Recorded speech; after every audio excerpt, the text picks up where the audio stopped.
everyone, and welcome Hello. to episode 74 of the Video Games Ahoy Podcast. Woo-woo. Woo-woo, woo-woo, woo-woo. Indeed. Chickpeas in the house. ACP, we are back. How are you doing? But before you answer that, I'm going to introduce a man who was once described as the hunkiest man in all of Cardiff. It's Davy G. It was Jonny that described me that way. It was Weekly, in fact. It was. I had to have a word with him, actually. just incessant, just constant. Rampant. Stop. Big Al's in the house as well. Yes, a hunkiest. He's pretty dreamy, and also he's got a fantastic jumper on. I have. It's Pikachu as a masticate. Yeah, but also there's not much competition in Cardiff, so Dav Weeks.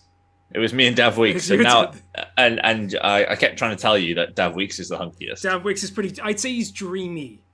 I think what it was is you'd back a dark horse. Yeah. You're like, well, obviously Dav's dreamy. He's dreamy. So got to go for Daffy G. I think there's a difference. I think sometimes someone can be really hunky, but then someone can be dreamy. Like Dav Weeks. Dav Weeks is a dreamboat. Dav Weeks is the perfect man for anyone. Yeah. Whereas I am an acquired taste, and I'll take that as a compliment. It's good to be back. It is. I'll say we weren't here last week. I do apologize. We were all busy boys. Just busy boys. But we are back now, and we're gonna chat about some news. We're gonna chat about some games, and then some more news and some more games. Because I've actually played I think I've played 3 games in the last 2 weeks. Wow! One in particular that I want to talk about. That's a game and a half per week. An acquired taste is an understatement, Dav. That wasn't me commenting. That was ACP. Just throwing you over the side there, ACP. Over the side and under the bus. All right, let's have a little chat about the podcast, and then we'll get on with it. We are Video Games Ahoy. If you haven't listened to us or watched us before, and if you have, it's just lovely to be back. A week. It's weird. A week feels like such a long time when it's really only been a week. Big Al, not sure if I should be offended. Maybe I'll let Dav answer that. That. Yeah. Yeah, be offended. Why not? But yeah, we're also on YouTube. If you want to watch our faces, as well as Patreon and all the different podcast listing places. We're pretty much all over the place. We're very easy to find. Just type in Video Games Ahoy and you'll find us. Although there is a far bigger video game person called Ahoy. Called Ahoy. Yes. Yeah. So when you type in Video Games Ahoy comes up. We're not that. We'll get there. We'll get there. We'll get there. We'll get there. We're only 300,000 followers off. Yeah.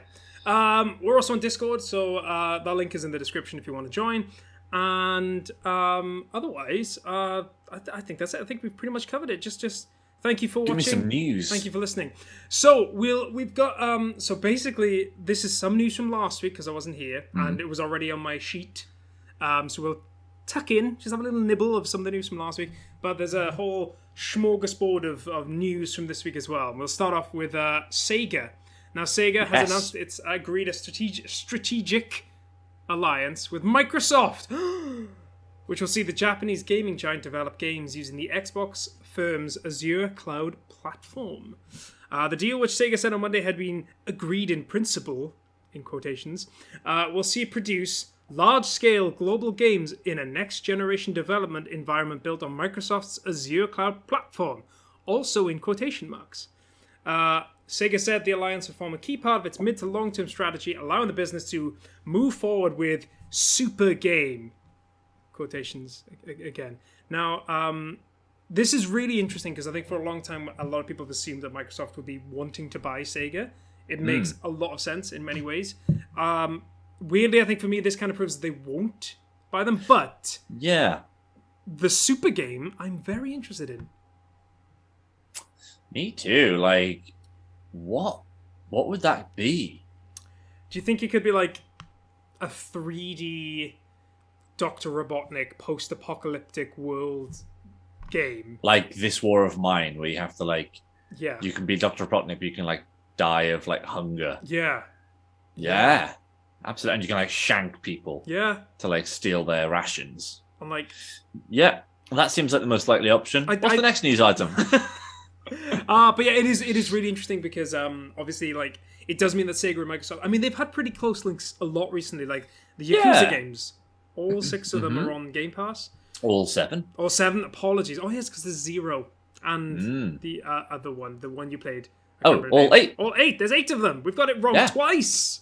Oh my gosh! Oh my goodness! But yeah, it's really interesting because we've said for a while, and I think it's been pretty well known in the video game sphere that they don't Game Pass count 1. They don't do so well in Japan. So this is a really, if they can't buy Sega, this is a really good next bet. And they've just announced that xCloud is now in Japan. Yes. They announced that last month. Was that Tokyo Game Show last month? Yes. September, I think. Yeah. Or October now. Last month. Oh, it's November already. It's November, of course. Jeez. But yeah, so I think what probably happened is Phil Spencer called up Mr. Sega-san, and was like, yo, let us buy you. And they're like, no, but keep talking. And then eventually they've probably got a couple of deals in this thing. One of them is going to be this partnership on this super game.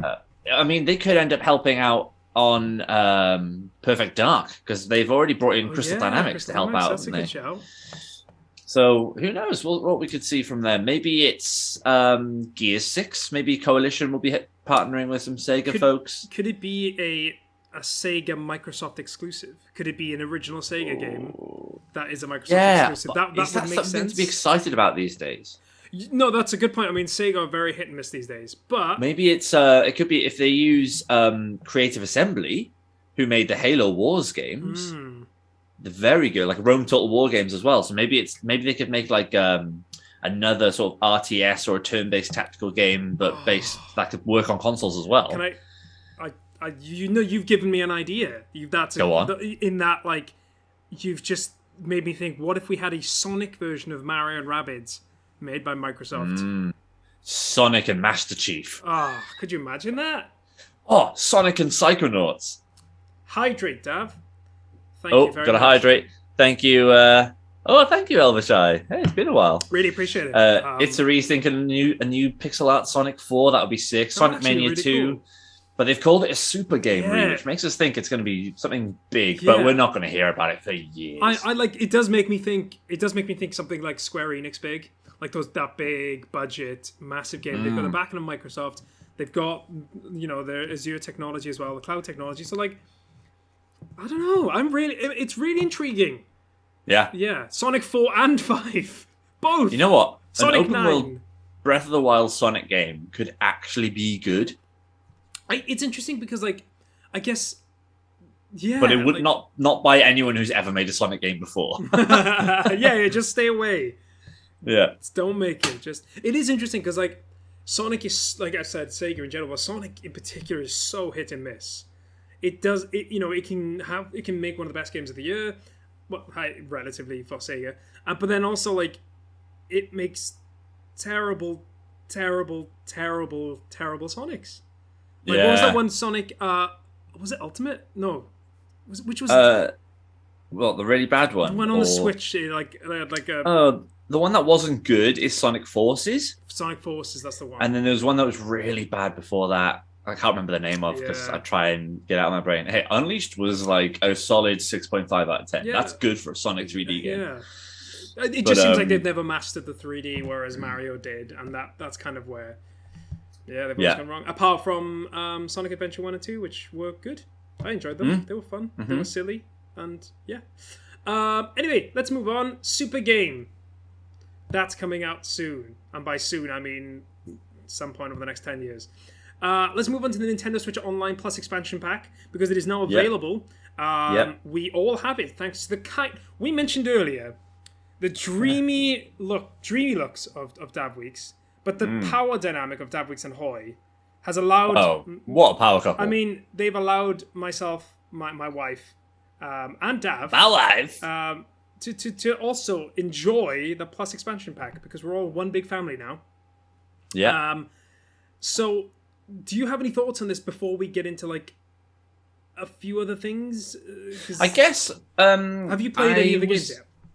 No, because my link to join the family account expired. I need to do that. I need to message staff. But my thoughts on it, and they're not my thoughts, but I heard not a rumor, but a speculation, which I thought was interesting. Yeah. It's called the expansion pack, and it's come out, and if you get it, you basically get access to the Animal Crossing expansion. Yeah. Now, what if this expansion pack worked like a DLC version of Game Pass? Yeah. Where when Breath of the Wild 2 brings out an expansion, if you've got this expansion pack version of Nintendo Online, you get access to that. Yeah. And they work it like that. And then you get to a point, and that's actually probably worth something. Yeah. But right now, unless you're an Animal Crossing fan who's going, wait, so I can access this DLC and then for an extra $5 get N64 and Mega Drive games? Yeah. Okay. There's not much for you, but there are a lot of Animal Crossing fans right now. Yeah, and it is really interesting. It all depends on your circumstances, I would say. If you are buying this on your own, it becomes less worth it. Whereas we're in a group of 7 in a family pass, so it's peanuts for the year when you consider what we're getting, what we're actually paying. It's a tiny amount of money, and it's completely worth it for what we are getting, which is Animal Crossing DLC for a $5. And literally a $5 as well as everything else. So it's really interesting. I'm very aware that it's not a $5, it's more like a £10.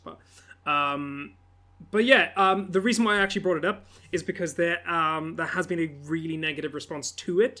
In fact, yes. It is now Nintendo's most disliked video ever on its official YouTube channel. I'm just going to read a few facts out. At the time of publishing, the Nintendo Switch Online trainer has over 100,000 dislikes and 17,000 likes, whereas the previous record holder has 11,000 likes and 96,000 dislikes, which was Federation Force, I believe. Metro Prime Federation Force. People have not reacted well to it, and I think one of the reasons for that is because some games are performing really well, and some games are not. Sadly, 2 of the not performing well games are the 2 biggest ones, which are Ocarina of Time and Super Mario 64. Oh, you mean technically performing? Technically, there have been some fog issues, right? Fog issues with Ocarina of Time where it's just not loading. And just stutters, frame rate drops, actual glitches that have crashed the console. Whereas... How mad? It's crazy. It's crazy. And with Mario 64, it's weird because I have a version of that on my Switch, which doesn't do any of those things, and it's just so lazy. It's very that's what it is. It's very lazy. It's very lazy. There's an even better version of Ocarina of Time on the 3DS. Yes, it is. It's the peak version.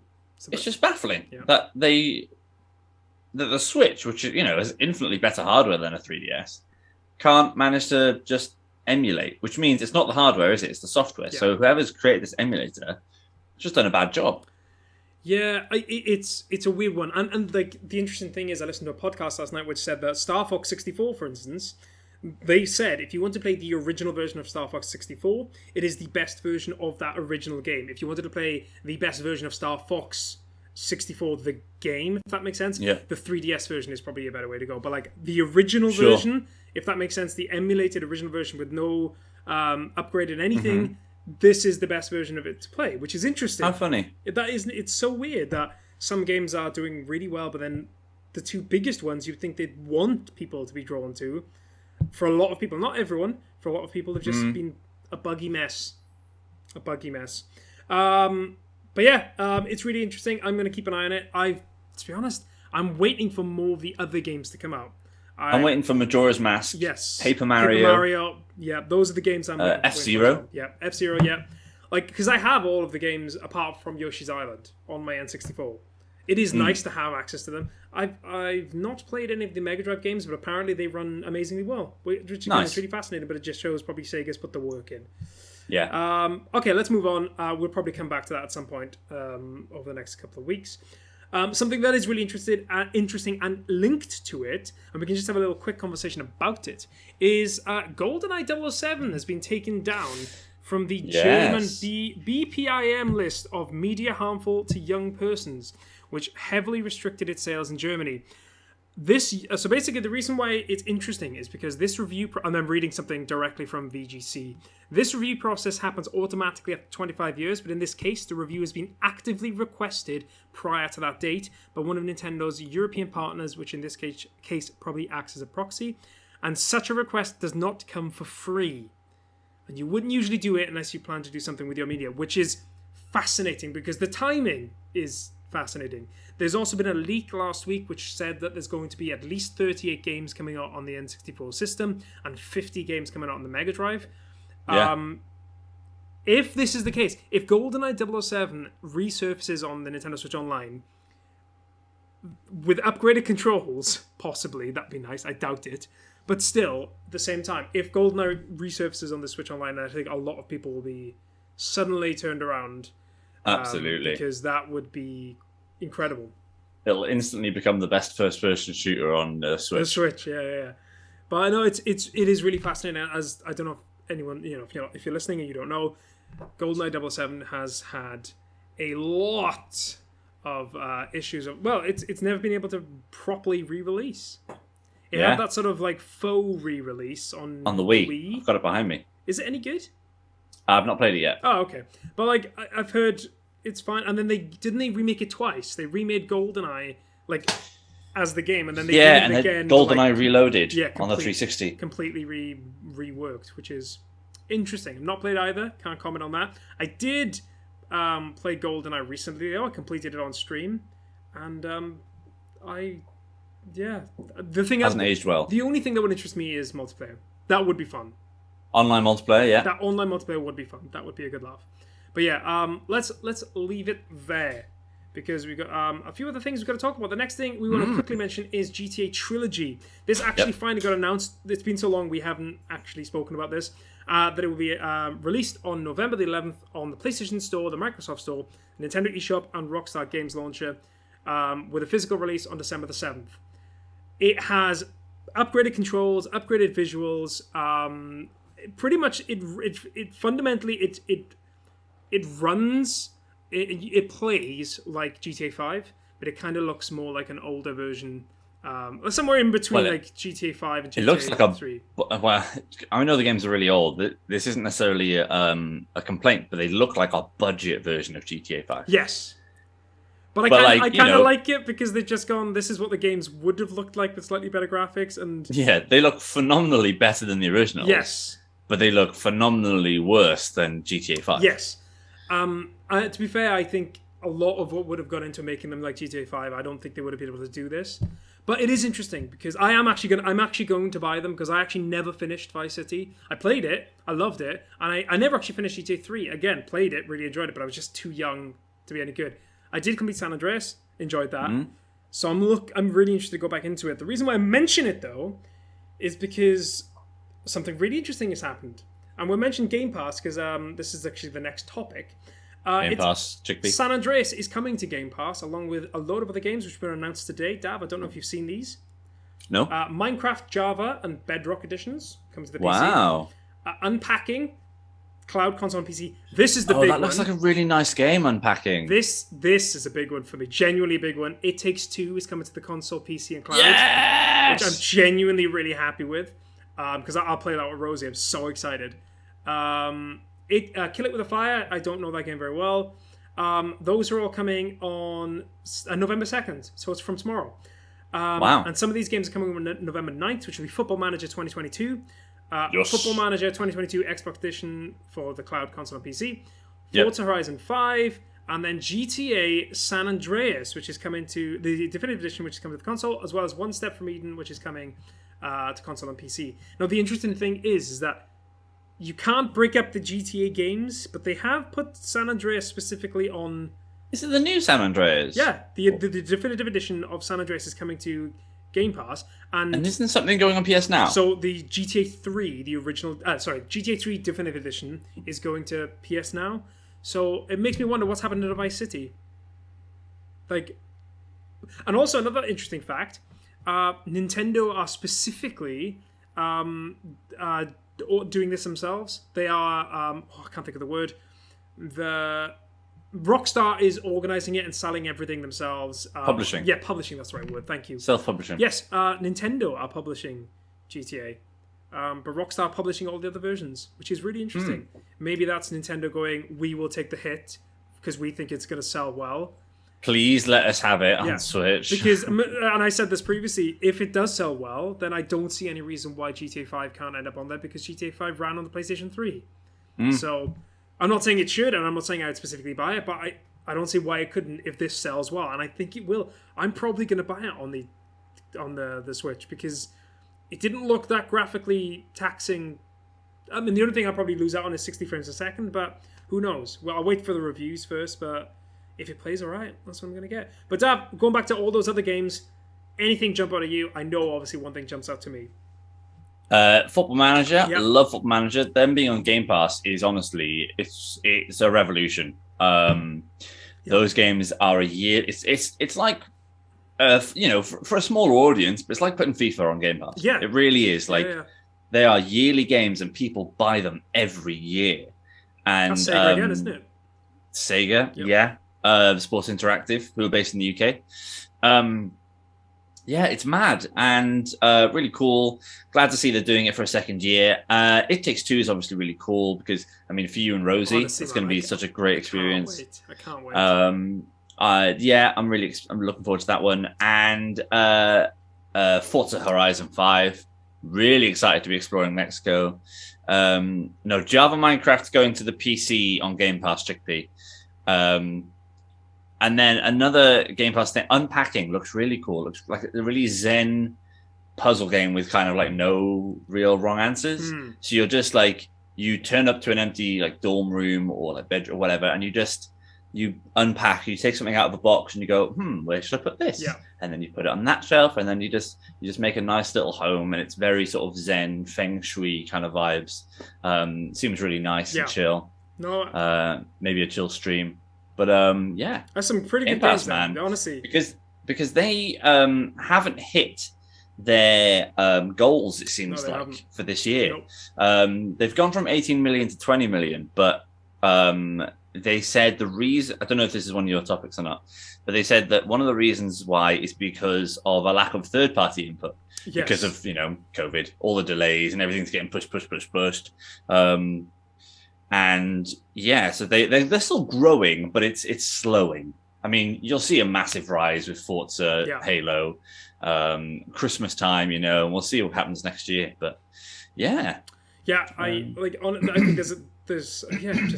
think they have done really well. Like that Game Pass for collection for November is genuinely really, really good.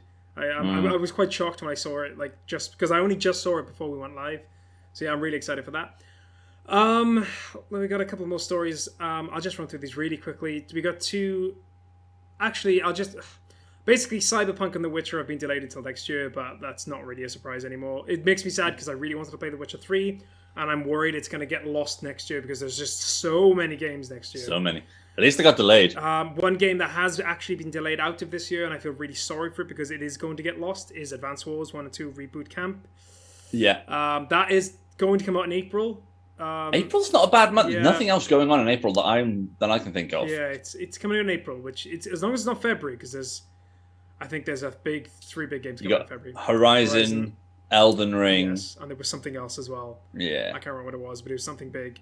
Pokemon Arceus is in January, isn't it? So it's like around that time. January 22nd. We'll quickly mention the PS Plus games and then we'll be done with the news. The reason why is because there's a really cool game coming on to PS Plus, and that is First Class Trouble Knockout City. PS5 and PS4 version, which is pretty cool. It had really good reviews. Knockout City? Yeah. Huh. Yeah, it had really good reviews. Surprisingly good reviews. Kingdoms of Amalur Re-Reckoning is coming to PS4. That's a nice pickup. Then there's 3 PSVR games, which is The Walking Dead, Persistence, and Until You Fall. But I think it's the 5-year anniversary of the PSVR. Yeah. It's nice. I mean, that's pretty good. That's what 1, 2, 3, 4, 5. Yeah, that's a nice collection of games. And I will check out Knockout City, maybe Kingdoms of Amalur as well. But we should mess around with First Class Trouble as well, because it seems like fun. It's like a social deduction game, sort of the Among Us kind of stuff. Well, actually, really similar to a game called The Ship. Yeah. But yeah, sort of as in the one boat. of you. As in a game named after a boat. Yes. Okay, just making sure he said ship, the boat. Ship. With a P. Every time you say it just convinces me more and more that it's not a P. Sorry. It's like when you sing, you've got to sing like an extra vowel in the end. Ship. Yeah. Okay. Well, ship with a P is definitely the title of the podcast. I'm gonna write that down. But yeah, that is the end of it. That is the end of the news. Dan, do you want to chat about games you've been playing, or shall I chat about games I've been playing? How do you want to do this? I'll go first. Okay, you go first. So I've been playing a few things actually. I'll just touch on them all a little bit, really. So a game that I played, and I played for about an hour, and it's just not for me, and it's clearly not directed towards me, but it's a game that I think deserves some love. It's called Lost Words Beyond the Page. Okay. Now it's on Game Pass, and you basically start off on an open book and a blank page, and some words appear. Your character drops onto the words, and you walk along the words, and you tell the story of, and it's about this girl who's writing a journal and going through some things with her grandma. Grandma gets ill, and then it's that tied together with sort of side-scrolling high fantasy world that's sort of retelling her life, but in a mystical setting. But it does some fun things with the book sections. So, for instance, if it's like, I made my mum a cup of tea, and then the next page would be like some hand-drawn art of sort of like a kitchen setting. And so you'll like fill the kettle. You'll like drag the kettle over to the tap, and then it'll fill, and then put that on, click on that. Now, while that's steaming, you can like bring the tea bag, put it in the cup, make the tea, take it over, and then the mum like transforms, and she's got a cup of tea, and she feels better. And that like you can change emotions and put them in different places. You're my mum said that she was unhappy. I thought she just looked tired, and then you take tired and take it over to unhappy, and it replaces it to like change the story in her mind.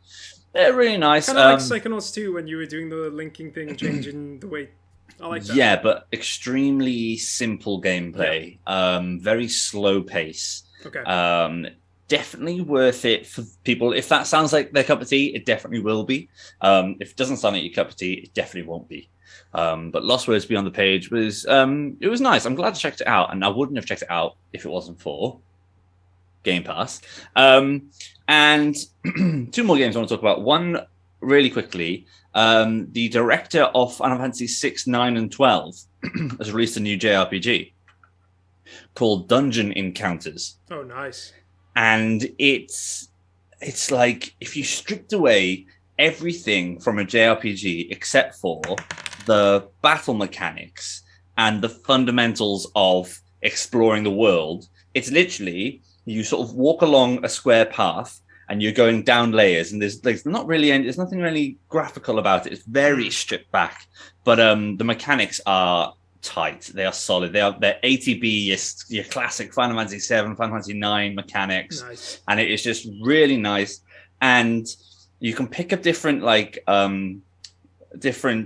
party members based on the coordinates that it says they are on the party list, and so you can explore the different levels, which is literally like it looks like a crossword, but without the black bits. Right. So you're literally going across these lines, but like as whoever you picked as your main party member, like walking along.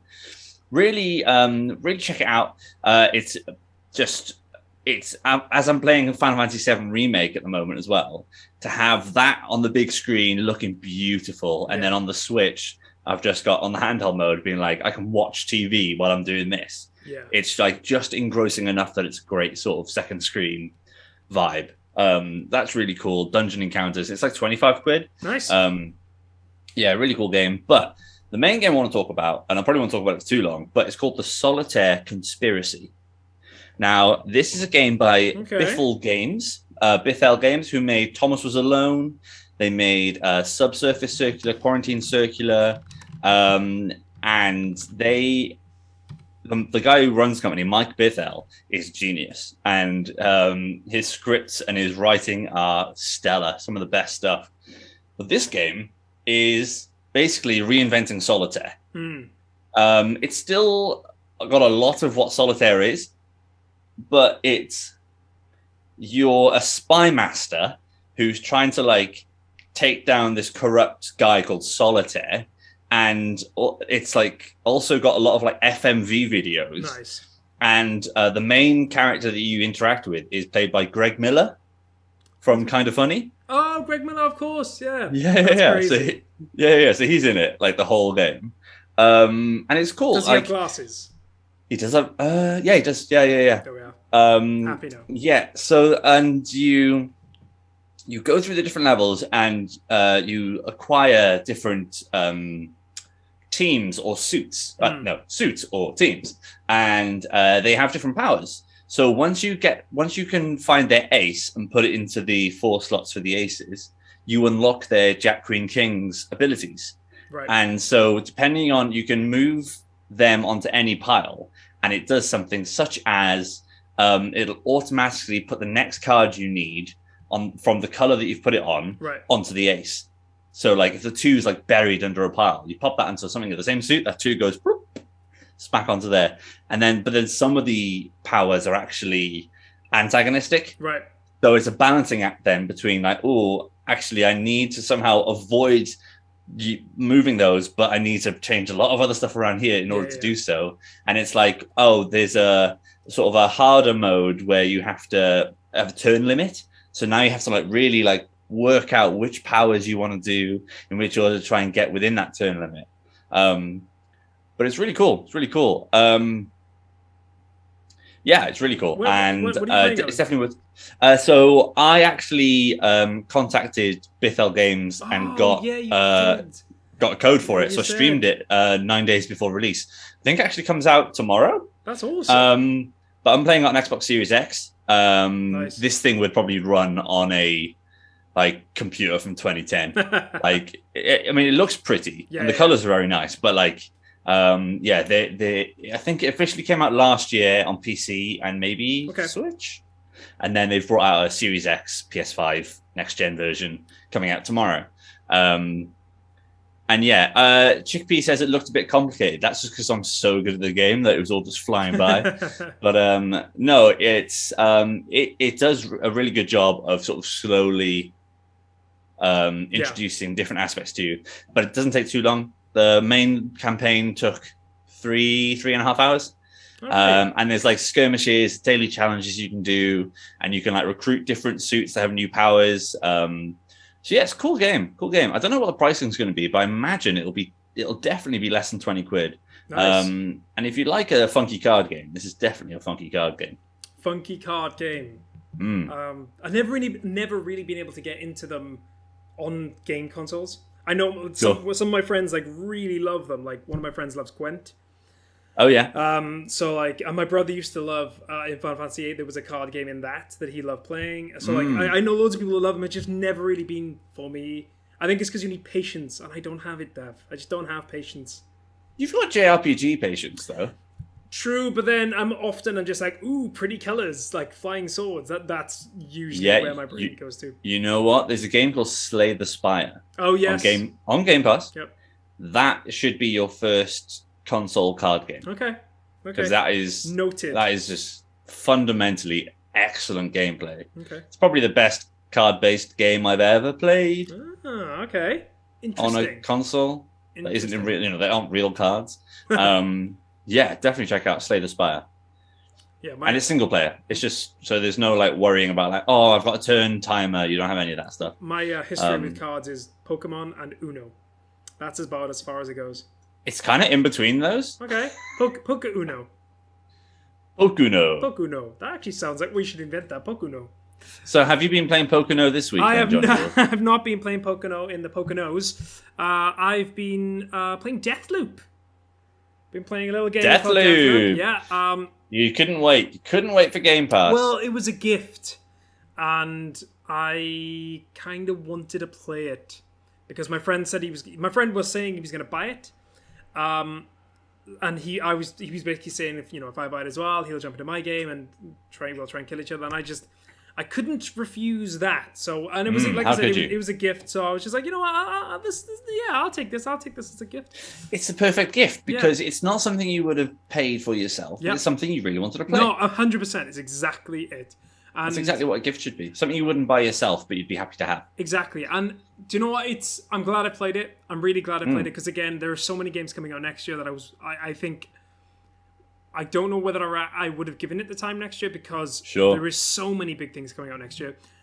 So I'm really glad I played it now. It might possibly be one of the... I said this in the chat, in our VGA group chat, but like it might be the coolest shooter I've ever played in my life. And it's just it's like the characters are pretty cool, but like it a lot of it just comes down to the theming.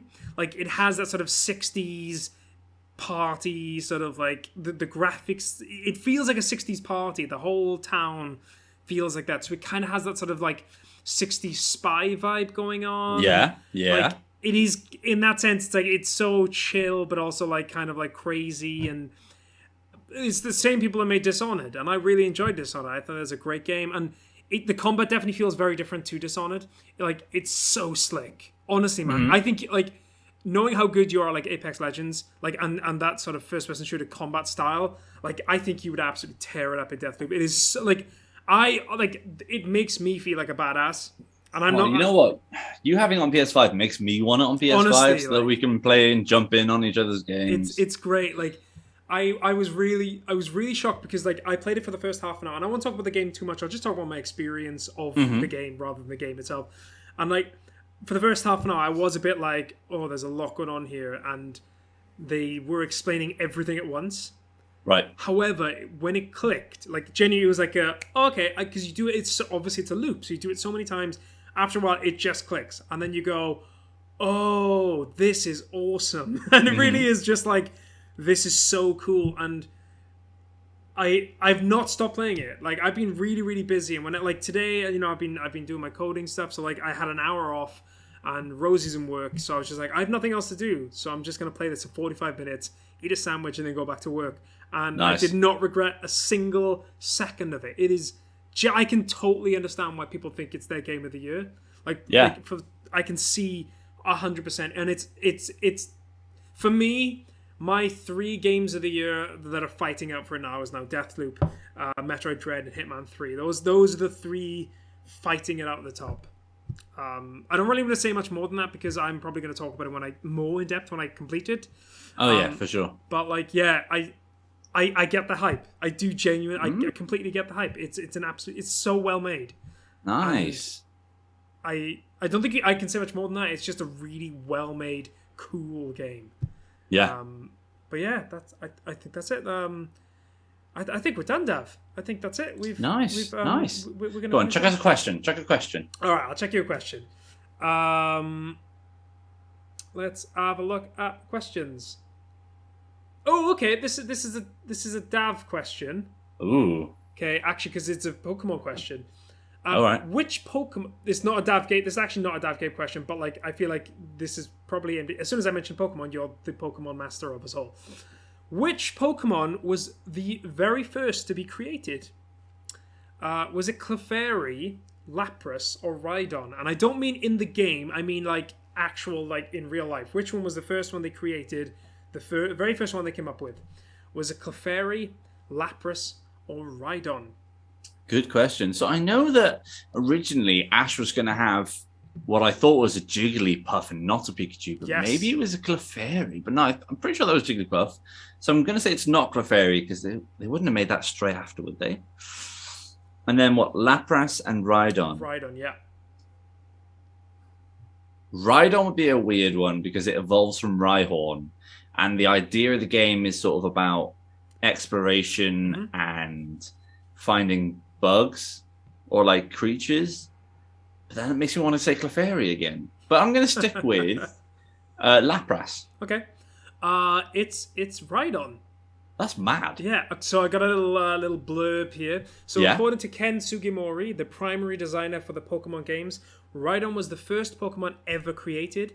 In that same interview, Sugimori mentions Lapras and Clefairy as some of the other earliest Pokemon designs to join Rhydon. ACP, you did nail it. Just Rhydon straight away. Absolutely. But no, I would have thought the same as you. Like, Clefairy would have been the most obvious one, because it feels like the most obvious one. Lapras and Rhydon, just because they're so big. I guess, but then at that point, maybe it was so early in development, they just didn't know what. Like they were going to be these hulking monsters, maybe. Yeah, who knows? Rhydon could have been a tiny thing. Like proportionally, they might have just grown. But yeah, it was Rhydon, the very first Pokies. Wow. And on that, I think it's time to end the podcast. Thank you very much, everyone. Dav, what are you going to say? Just to say that I'm going to be streaming afterwards, so after we say goodbye, Yes. Stay with us if you're watching us, because Dav's about to stream. If you're listening to us, then you've missed the stream, and you should feel bad. You always got those VODs, baby. You can go back and watch it on DiveEG, so do that. But that is the end of podcast number 74. Thank you very much for listening or watching today. We really appreciate you. That's it. We just appreciate you. Go back and watch the earlier episodes of the podcast, or listen to them as well. They're all online. If you want to watch some Hall of Fame, they're also online, and I think we need to do one soon. We're going to do our crazy... Oh, it was Halloween. Yesterday, we should have done a creepy one yesterday. Oh, well. We should have done a creepy one. But, because we do have a Hall of Fame where we're going to get a bit crazy. Well, a bit crazier, I guess. Yes. Than usual. Yes. But yeah, so keep an eye out for that. We'll hopefully do that soon. Dav, thanks so much. It's been absolutely lovely chatting to you again. Always a joy. Yeah, it's been absolutely lovely. Thank you again, everyone. This will be the end of the podcast. Like I said, the stream will go over the next couple of minutes until Dav can sort himself out. Thank you, and we'll see you soon. Bye. Ahoy. Ahoy.